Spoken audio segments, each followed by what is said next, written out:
करीब 1.5 साल पहले अजीत पवार अपने 40 विधायकों के साथ चाचा शरद पवार का साथ छोड़ करके महायुति गठबंधन में यानी सरकार में आके शामिल हो गए। अब इतने सालों बाद एक-एक करके उनके कुछ नेता उनका साथ अब छोड़ने लगे हैं। खास तौर से लोकसभा चुनाव के बाद जब से ये मालूम चला है कि हवा की बयार जो है वो एमवीए गठबंधन की तरफ है, तब से बहुत सारे नेता अजीत पवार का साथ छोड़ चुके हैं। अब ऐसे में एक बड़े विधायक जो 4 बार विधायक रह चुके हैं, उनके एक बयान से सनसनी मच गई है। क्या सनसनी मच गई है, उन सब पे हम चर्चा करेंगे। तो चलिए शुरुआत करते हैं। नमस्कार, मेरा नाम है मनीष कुमार सिंह और आप देख रहे हैं 4 पीएम महाराष्ट्र। दोस्तों, अजीत पवार की एनसीपी के एक बहुत बड़े नेता हैं और 4 बार विधायक भी रह चुके हैं। उनके एक बयान से महाराष्ट्र में सनसनी मच गई है। आखिर उन्होंने शरद पवार का साथ छोड़कर अजीत पवार के साथ जो एनसीपी बनी उसमें शामिल क्यों हुए, इसके पीछे का राज उन्होंने बताया है। क्या महाराष्ट्र विधानसभा चुनाव के ऐलान के साथ ही राष्ट्रवादी कांग्रेस यानी कि एनसीपी अजीत पवार जो है उनके साथ कुछ बड़ा खेल होने वाला है? आपको बता दें कि लगातार जिस तरीके से जन सम्मान यात्रा वो कर रहे हैं, आए दिन कुछ न कुछ बड़ी चीज निकलकर सामने आ रही है। अब देखिए, आपको जो मैंने बातें बताई कि कुछ बड़ा खेल होने वाला है, अब इन सवालों को लेकर महाराष्ट्र की राजनीति एक बार गरमाई हुई है। इसकी वजह है राष्ट्रवादी कांग्रेस पार्टी के विधायक राजेंद्र शिंगणे। उन्होंने एक बयान दिया है। शिंगणे ने कहा है कि वो शरद पवार का साथ कभी नहीं छोड़ते, लेकिन मजबूरी के चलते उन्होंने पाला बदला था।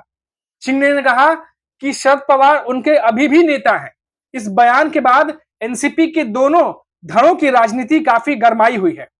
अब सोचिए, जो नेता शरद पवार का साथ छोड़ के अजीत पवार की पार्टी में चला गया, वो ये साफ कह रहा है कि मजबूरी में छोड़ा, लेकिन उनके नेता अभी भी शरद पवार है। अब वहीं दूसरी तरफ चर्चा छिड़ी है कि कितने विधायक अजीत पवार का साथ छोड़ेंगे। राजेंद्र शिंगणे 5 बार विधायक है, वो 5 बार मंत्री भी रह चुके हैं। अब आप सोचिए कि इतने बड़े नेता इस तरह से बयान दे रहे हैं, तो जो बाकी के नेता है उनके जहन पे क्या कुछ चलेगा।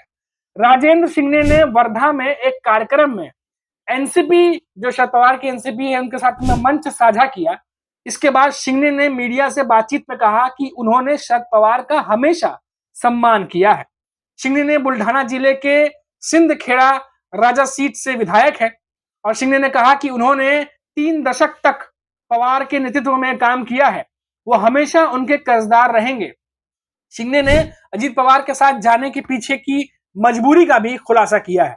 उन्होंने कहा कि वो जिला सरकारी जो बैंक है उससे जुड़े हुए हैं और उसकी हालत ठीक नहीं थी, वो मुश्किल में था, इसीलिए वो अजीत पवार के साथ चले गए।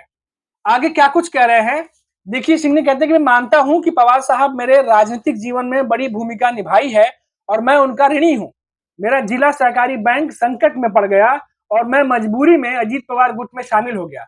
राज्य सरकार ने बैंक के लिए 300 करोड़ रुपए की राशि मंजूर की है, लेकिन मैं हमेशा पवार साहब का सम्मान करूंगा। तो ये बात जो है अब उन्होंने कही। अब देखिए कि क्या पिछले साल जो जुलाई की शुरुआत में जब अजीत पवार ने अपने चाचा शरद पवार के खिलाफ बगावत की थी, तो 54 में से 40 विधायक अजीत पवार के साथ चले गए थे। अब लोकसभा चुनावों से पहले नीलेश लंके शरद पवार के साथ आ गए थे। वह शरद पवार के खेमे वाली एनसीपी से लड़कर अहमदनगर से सांसद बने। लोकसभा चुनाव में शरद पवार की पार्टी के 8 सांसद जीते। अजीत पवार की जो अगुवाई वाली एनसीपी है, उनके 4 सीटों में से सिर्फ 1 सीट जीत पाई। बारामती में अजीत पवार की पत्नी की हार के बाद से एनसीपी विधायकों के जो शरद पवार के पास लौटने की चर्चाएं लगातार चल रही है। अब अजीत गुट के विधायक राजेंद्र शिंगणे जिस तरह से शरद पवार की तारीफ की है, उससे फिर अटकलें लग रही है कि चुनाव का ऐलान होते ही महाराष्ट्र में बड़ा खेला होगा।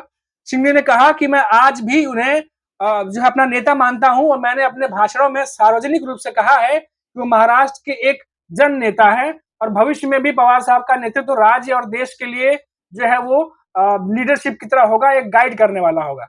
ये तमाम बातें हैं राजेश शिंगणे जो है वो कहते नजर आ रहे हैं। अब देखिए कि ये बड़े नेता है और 4 से 5 बार वो विधायक रह चुके हैं और ऐसे में अगर राजेश शिंगणे इस तरीके से बयान देते हैं तो जाहिर सी बात है जो इनके फॉलोअर्स हैं, जो इनको कई सारे नेता मानने वाले होंगे क्योंकि बहुत सीनियर नेता है, तो ऐसे में उन पर भी फर्क पड़ेगा। और जिस तरीके से कोशिश चल रही है अजीत पवार की तरफ से कि पार्टी को जन सम्मान जो यात्रा निकाला है, अब वो जन सम्मान यात्रा पार्टी की जन सम्मान यात्रा है, उसे वापस जो है रिवाइव करने के लिए एक तरीके से कहीं ना कहीं लोगों को जोड़ने की कोशिश कर रहे हैं।